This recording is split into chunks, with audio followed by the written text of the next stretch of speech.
آج کل جو ریسرچ ہوئی ہے اور جو بچوں پر ماں کے پیٹ کے اندر تحقیق ہوئی ہے کہ بچہ اپنے ماں کے پیٹ کے اندر باہر کے ماحول سے متاثر ہوتا ہے. میں نے پڑھا ایک جگہ کوئی باہر لندن میں یا کہیں، ماں کے پیٹ کے اندر بچے پہ انہوں نے تحقیق شروع کی تھی، پتہ نہیں کس مقصد کے لیے، لیکن انہوں نے وہ الٹرا ساؤنڈ مشین یا کوئی وہ اندر لگایا ہوا تھا، کیمرہ لگا ہوا تھا، نظر آ رہا تھا بچہ، اور باہر سے مختلف چیزیں اس کو سنا رہے تھے.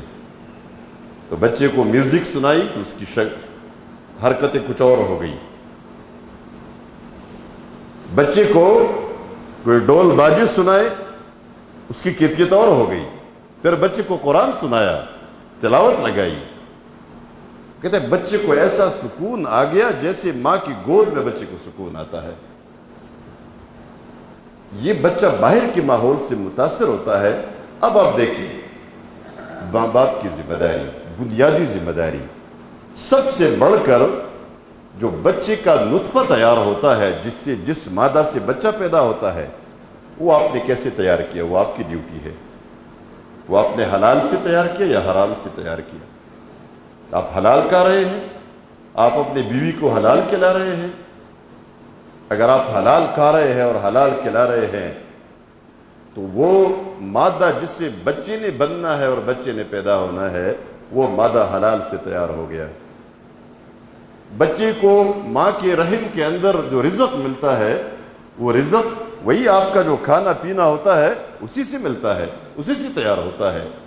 اگر وہ حلال کا ہے تو بچہ حلال خور، حلالی، اچھا، نیک اور صالح تیار ہوگا. اگر وہ رزق آپ حرام کھلا رہے ہیں اپنی بیوی کو، ظاہر ہے بچے کو حرام مل رہا ہے. یہ رحم کے اندر، ماں کے پیٹ کے اندر جو بچے کی پرورش ہو رہی ہے وہ حرام سے ہو رہی ہے. ہمارے ہاں فقہ میں، جو اسلامی فقہ ہے، اس میں جو نماز اور وضو کے احکام ہے، ان احکام میں یہ بات بڑی مشہور ہے، آپ سب کو معلوم ہوگی کہ جب آپ وضو کریں گے تو وضو کرنے سے پہلے جسم پہ جو گندگی لگی ہے اس گندگی کو صاف کرنا ہے. وہ نجاست غلیظہ ہو، خفیفہ ہو، نظر آنے والی ہو، نظر نہ آنے والی ہو، سب سے پہلے اس گندگی کو صاف کرنا ہے. کیونکہ وہ گندگی اگر لگی ہے تو آپ کا وضو نہیں ہوتا. جب وضو نہیں ہوتا تو پھر آپ کی نماز بھی نہیں ہوتی. تو جب پورا جسم گندا ہو، جو حرام سے بنا ہو، اس کو آپ کیسے صاف کریں گے؟ پھر جو حرام خور کی عبادت قبول نہیں ہوتی، اس لیے کہ وہ تو اس کا پورا جسم گندا ہے. وہ جتنا بھی اس کو دھوتا ہے، وضو کرتا ہے، غسل کرتا ہے، اس سے وہ صاف ہی نہیں ہوتا. اس لیے نہ اس کی نماز ہوتی ہے نہ اس کی دعا قبول ہوتی ہے. لیکن بچوں کے حوالے سے جو یہ اہم بات ہے کہ آپ شروع سے فکر مند ہو. آپ کا بچہ، اس کے جسم کا گوشت اور اس کی ہڈی، یہ جو کچھ بھی بن رہا ہے یہ حلال سے بنے.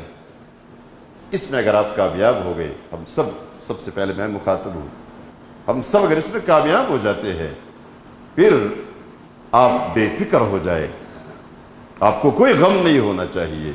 آپ کا بچہ ٹھیک ہوگا.